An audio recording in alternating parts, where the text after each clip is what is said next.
Yo, what's good, guys? I listen, man.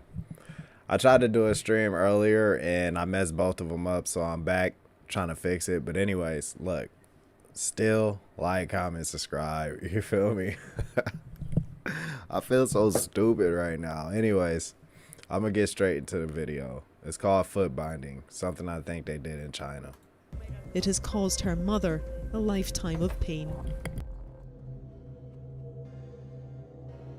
It was believed that if they were just a little bit older, then they could be told the reasons behind the agonizing pain they would endure. As well, some sources say that binding usually started in the winter because it was believed that the colder... Quick recap, foot binding in China is back then was, I guess, to fit into smaller shoes, and I guess it was a way of seeing like feminine women. And hey, it started with this lady, I think it was like ballerina or dancing, and she could dance on her toes, and then it was actually seen as a luxury out there, like wealth and all that other good stuff. So yeah. air helped numb the pain. The actual process of binding feet was harrowing. It was often done as part of a traditional ritual that would include practices That shit intended like to somebody ward off bad permanently luck. massaging your foot. Earlier in the history, the process of foot binding started with women's toes being taped in triangular points, their feet beaten and then rubbed with herbs and oils in order to encourage the skin to loosen. Then the feet would be forced into small lotus shoes. Some research suggests that the earliest form of foot binding was aimed to make the feet more narrow, but didn't actually affect the bones too much. After time, though, the process became more practiced. It began This with the shit young is girl's cruel. feet soaking in hot water, followed by clipping her toenails, followed by massaging the feet with oil. Now, here's the part that's hard to hear, and even harder to imagine enduring. All of the girl's toes, except for the big one, were broken and pressed down so that they were flat against the sole of the foot. The foot was then bound to create a triangle shape before the girl's arch was strained as the foot was bent double. What this looked like was curling the foot in on itself. The very last piece of this incredibly painful and grueling process was that a 10-foot long strip of silk was wrapped around to completely bind the feet. This binding not only kept the broken toes in the desired place, but also prevented the feet from continuing to grow. A disturbingly grotesque pedicure. Yeah, that's From the age of 7, bruh, she would have I to don't do even know this what the fuck to every say. day or face a beating from her parents. 你脖子骨断了能不疼？骨断了就这样老了长骨节，两上骨节时候能不疼？断了， It hurt so much that I couldn't It walk. was very sore. 疼的都不 I 能 went 说 outside 疼 to 嘞， stand in the snow because 下 my 大雪 feet 都 were 挺怪都 burning. 疼嘞。 Now, the entire process sounds almost unbearable, and I couldn't help my own cringe researching this topic, but the initial excruciatingly painful breaking was only the beginning. In order to ensure that the arches of the girl's My feet stomach broke, hurt so bad they were watching forced to this shit. walk on their bound feet for long distances. The long walks would help to use the girl's weight to crush their broken bones into the desired shape. This would help to force the girl's toes closer to their heel and make the foot shorter. The walking also brought circulation into the bound feet. Circulation. The upkeep of this process was no easier. The layers of wrapping had to be taken off every 2 days to allow the feet to be washed, or else blood and pus could possibly cause an infection in the feet, Maybe because which you would shouldn't make be it doing even this more shit. painful. Some sources say that if ingrown toenails got infected, that they would actually have to be peeled back and removed completely. Damn. Often the Oh excruciating my pain of having 4 God. toes broken and crushed into the sole of the foot was only made worse by infections or even my. gangrene. If there was any excess skin or nail out of the desired triangle shape of the lotus, it would be cut off with a knife, or measures were taken to make sure those pieces rotted and fell off. Sometimes the process of foot binding actually caused paralysis or ulceration, and in very rare cases, it could even cause death. Foot Yeah. binding took about 2 to 3 entire years until the process was finally completed. The final result was a cleft between the bent toes and the sole of the foot that was just wide enough for a coin to wedge between.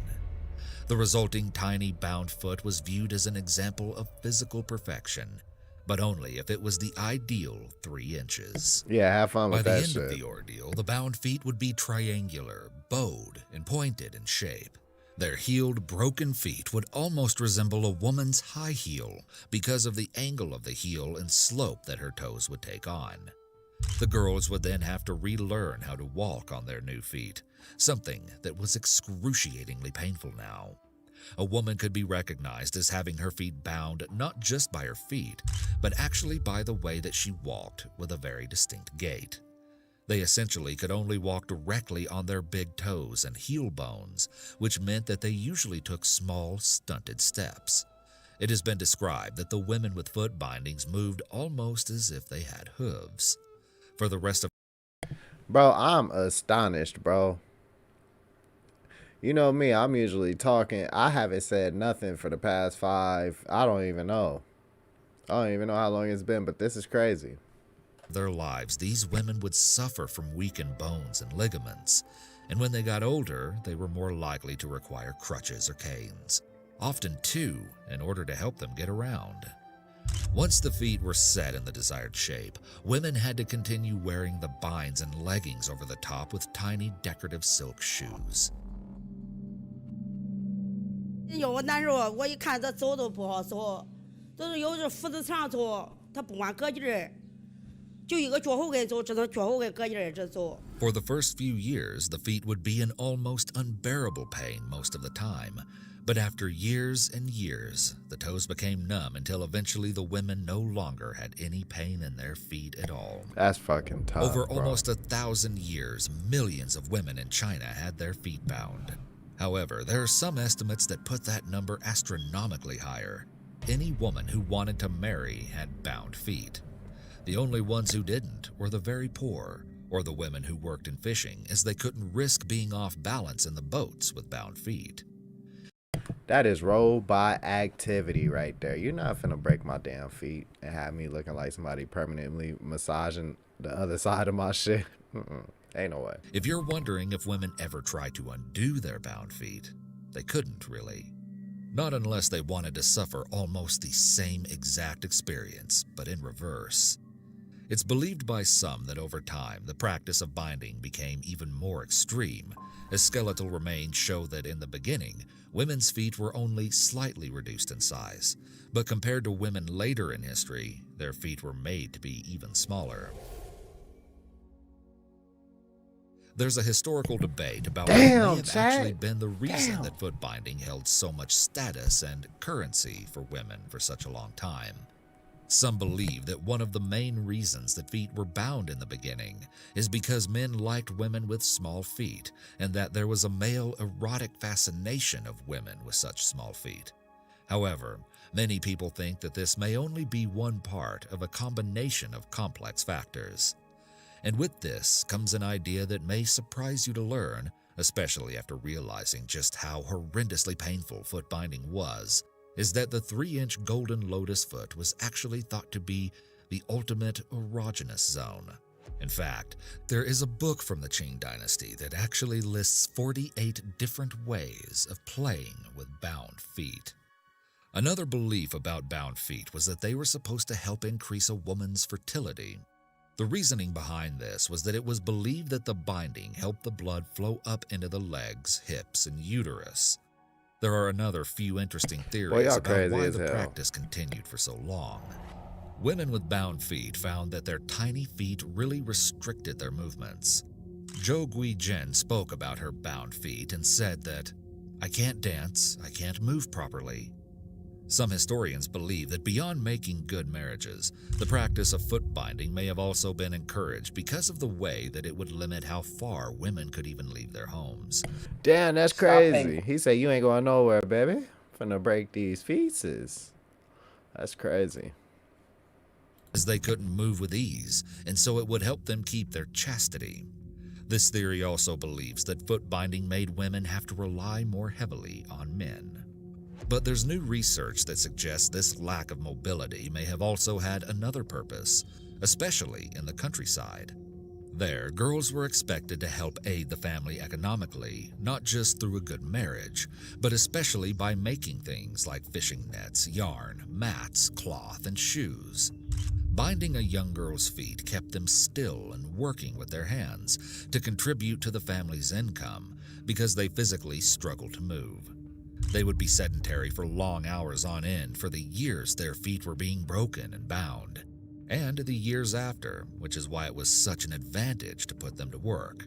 Even when the practice of foot binding became less popular, it still continued in areas where things like cloth were useful to be made at home. It's notable that the age that girls started to spin cloth and cotton is the same age that feet are usually bound. And it's believed by some that there's a correlation between the times when factories made homemade items obsolete and less foot binding. Boy, this generation was different. You hear me? This generation was different. For sure, for sure. In the 17th century, the Manchus tried to ban the practice of foot binding. The reasoning behind this attempted ban wasn't because of the foot binding itself, but rather what it represented. Again, in 1662, during the Qing dynasty, there was another attempted ban. Boy, that shit was about as big as a box of withdrawn cigarettes. A few years later, in 1668, because foot binding was still so widely practiced. Then in 1874, a British priest started the very first anti-foot binding committee in Shanghai. Around this time, more Westerners started moving to China, and with them they brought strong advocates against foot binding. Even after foot binding became less popular, the poor women whose feet were already bound were often subjected to horrible treatment. Even though they had just been conforming to the beauty standards of their time, some of them could be totally abandoned by their husbands, who no longer wanted wives with tiny feet, as it wasn't fashionable anymore. And Eskimo pies for That's Chinese fucking consumption. tough. This whole episode is tough. Soda fountains outmode traditional tea houses. Man, I got And in some 3 cases, bots it was in even my... worse. When women in my with bound chat. feet were spotted in the streets of big cities, people would humiliate I them appreciate by it, cutting though. off their bindings. This was especially horrible because these women rarely ever showed their feet without coverings, not even to their husbands. This might be the most shocking and saddening part of all. As I was researching this topic, I couldn't stop wondering if anyone actually found the sight of the bound feet attractive. But these reports that women would rarely ever reveal their bare feet, even to their partners, makes me feel even more sad for the girls, who had to endure the pain and discomfort of their unnaturally tiny feet, all while keeping them wrapped up in pretty shoes for the rest of the world to see. But the belittling Ugly of these feet women and was pretty even shoes. eventually encouraged by Chairman Mao, who said that women with bound feet could be publicly humiliated. In 1912, foot binding was officially banned for the first time when the Qing dynasty ended. 3 years later, fines started to be given out when bound feet were discovered, but this didn't actually stop it from happening. Girls' feet were still bound, but this time in secret.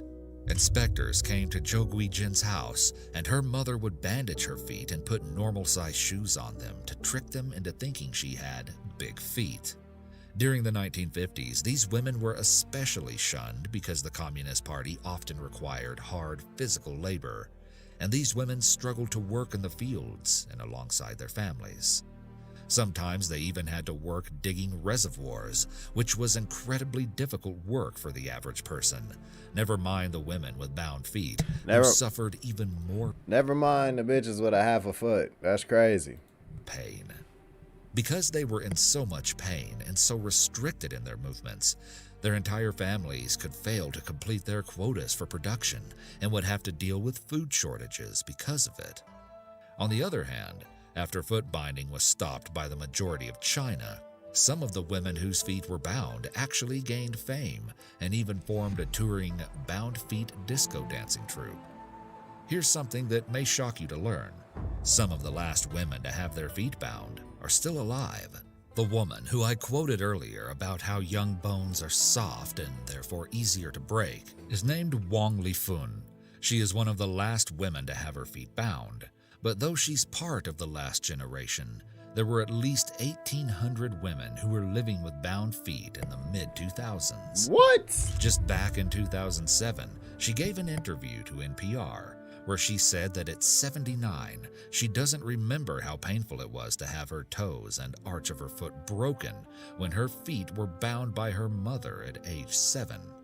However, tough. even then, after 72 years of healing, she says that contrary to the belief that her feet should be numb now, they still sometimes hurt so much she can't even put them down on the ground.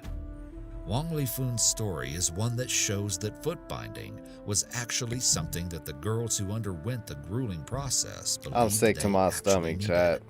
as her mother died during the process, and so Wong chose to continue binding her own feet. Damn. She said that she didn't actually want to bind her feet, but really felt like she had to, and that the pressure came from her entire village. Just like at the beginning, when feet were first being bound, Wong's in-laws had required their son to marry a woman with small feet. Because of Wong's bound feet, their marriage was arranged, and she met him for the first time at their wedding.